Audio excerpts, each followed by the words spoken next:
दोस्तों, यह कहानी आपके जीवन को बदलने की क्षमता रखती है, इसलिए आप लोग इस कहानी को एक बार अवश्य सुने। तो बिना देरी के ये चलते हैं कहानी की ओर। अगर कोई आपको नीचा दिखाना चाहता है तो इसका मतलब है कि आप उससे पहले से ही ऊपर हो। जिंदगी जीने के लिए मिली है, लोग क्या सोचेंगे यह सोचने में बर्बाद मत करो। किसी के बुरे वक्त में उसका हाथ पकड़ो, सहारा दो, उसे हिम्मत दो, क्योंकि बुरा वक्त थोड़ी समय में चला जाएगा लेकिन वह आपको दुआ जिंदगी भर देता रहेगा। मनुष्य सुबह से शाम तक काम करके उतना नहीं थकता जितना चिंता और क्रोध के एक क्षण में थक जाता है। संबंध परमात्मा से अच्छे बना लो तो तुम्हें किसी की जरूरत नहीं पड़ेगी, तुम खुद सबके जरूरत बन जाओगे। सलाह देने तो हजारों आते हैं, लेकिन जब साथ देने की बारी आती है तो केवल भगवान आते हैं। जीतने के बाद तो सारी दुनिया गले लगाती है, क्योंकि जो आज आपके साथ है वो कल आपके खिलाफ हो सकते हैं। बिना मतलब के कोई आपकी इज्जत नहीं करेगा, लेकिन खुद को इतना काबिल बनाओ कि लोग बिना मतलब के भी आपकी इज्जत करें। प्रभु कहते हैं, सोने से पहले तुम सबको माफ कर दिया करो और तुम्हारे जागने से पहले मैं तुम्हें माफ कर दूंगा।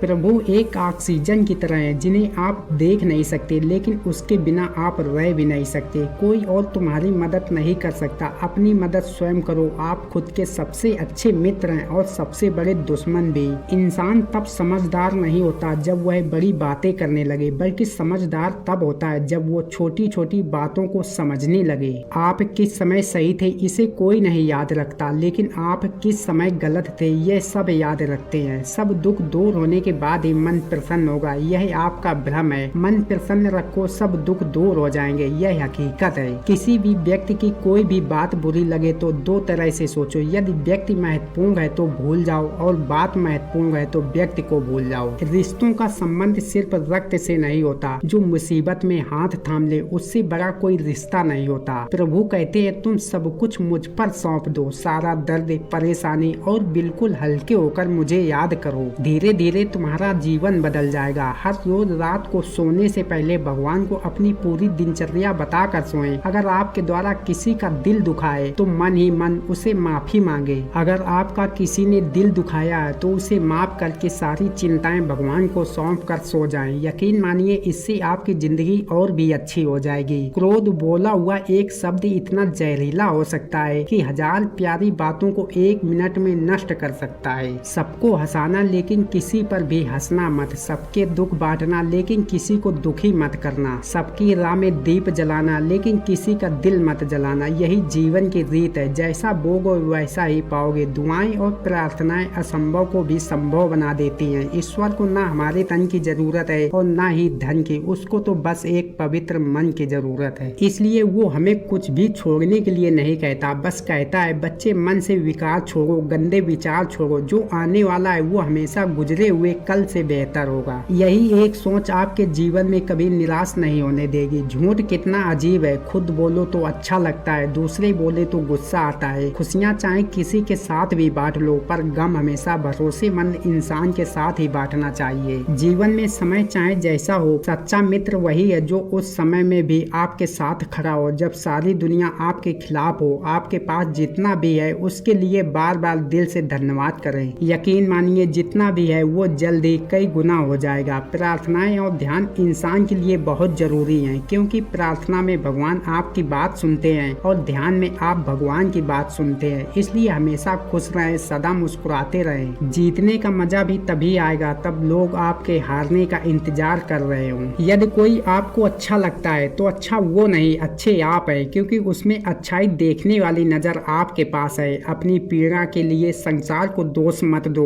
अपने मन को समझाओ। तुम्हारा मन का परिवर्तन ही तुम्हारे दुखों का अंत है। सोच और नियत अच्छी रखिए, फिर आपके कष्ट प्रभु स्वयं दूर कर देंगे। याद रखना, भगवान से कभी उम्मीद छोड़ना नहीं और दुनिया वालों से कभी उम्मीद रखना नहीं। सुख दुख एक सिक्के के दो पहलू हैं, जहाँ सुख होगा वहाँ दुख भी होगा, जहाँ दुख होगा वहाँ सुख भी होगा। इसलिए सुख दुख के बारे में बिना सोचे निरंतर अपने लक्ष्य को प्राप्त करने के लिए प्रयास करते रहना चाहिए। एक बात हमेशा याद रखना, किसी के सामने गिड़गिड़ाने से ना मोहब्बत मिलती है ना इज्जत। इसलिए अपने स्वाभिमान को जिंदा रखो। कोई अगर आपकी किस्मत में होगा तो आपके पास खुद ही चल कर आएगा। दूसरों को हराने का मौका मत दो, बस खुद को आगे ले जाने की जिद पालो। कभी हार न मानने की आदत ही एक दिन जीतने की आदत बन जाती है। सिर्फ दो चीजें मनुष्य के भाग्य का निर्माण करती हैं। पहला, स्वभाव। अगर आपके स्वभाव में अच्छाई, विनम्रता और गुण है तो आपका भाग्य चमकेगा। अगर आपका स्वभाव क्रोधी, आलसी है तो आपका भाग्य बिगड़ना अनिवार्य है। इसलिए अपने स्वभाव को मधुर और आकर्षित बनाइए। दूसरा, आपकी बारी बोलना तो आदमी 3 साल की उम्र में ही सीख जाता है, परंतु कब, कहाँ और कैसे बोलना उसे यह जिंदगी भर नहीं समझ पाता। जिसे यह बोलना आ गया कि कब, कहाँ और कितना बोलना चाहिए, समझ लो उसे सफल होने के लिए कोई नहीं रोक सकता। पिता से बड़ा कोई सलाहकार नहीं, माँ की छांव से बड़ी कोई दुनिया नहीं, भाई से अच्छा कोई भागीदारी नहीं और बहन से अच्छा कोई शुभचिंतक नहीं। इस मतलबी दुनिया से कोई मतलब न रखो, और मतलब रखना है तो अपने मतलब से मतलब रखो। दुआएं मांगने से किसका भला होता है, मिलता तो वही है जो हमने बोया होता है। तुम नीचे गिर के तो देखो, कोई नहीं आएगा उठाने। तुम जरा उड़ कर तो देखो, सब आएंगे गिराने।